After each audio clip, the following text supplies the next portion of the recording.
నమస్కారం. అందరూ బాగున్నారు కదా? ఈరోజు ఒక చిన్న విషయం మీ గురించి.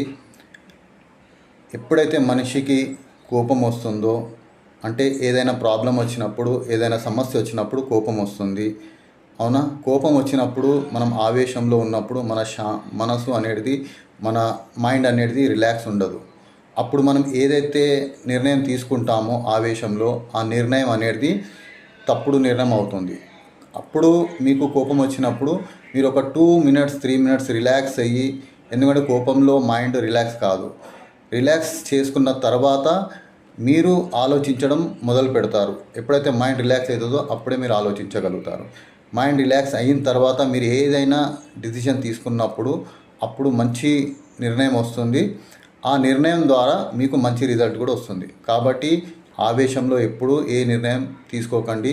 ప్రశాంతంగా ఆలోచించి 2 సార్లు ఆలోచించి అప్పుడు మీరు నిర్ణయం తీసుకోండి. అప్పుడు మీకు ఏ నిర్ణయం తీసుకున్నా దానికి సక్సెస్ అవుతారు. అప్పుడు మంచి ఫలితాలు వస్తాయి. Thank you so much.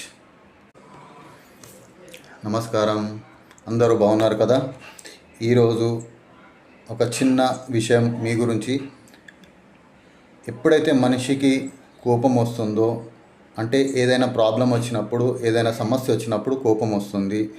అవునా? కోపం వచ్చినప్పుడు మనం ఆవేశంలో ఉన్నప్పుడు మనసు అనేది, మన మైండ్ అనేది రిలాక్స్ ఉండదు.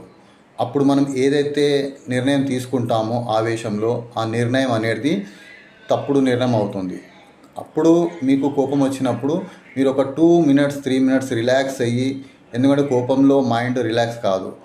రిలాక్స్ చేసుకున్న తర్వాత మీరు ఆలోచించడం మొదలు పెడతారు. ఎప్పుడైతే మైండ్ రిలాక్స్ అవుతుందో అప్పుడే మీరు ఆలోచించగలుగుతారు. మైండ్ రిలాక్స్ అయిన తర్వాత మీరు ఏదైనా డిసిషన్ తీసుకున్నప్పుడు అప్పుడు మంచి నిర్ణయం వస్తుంది.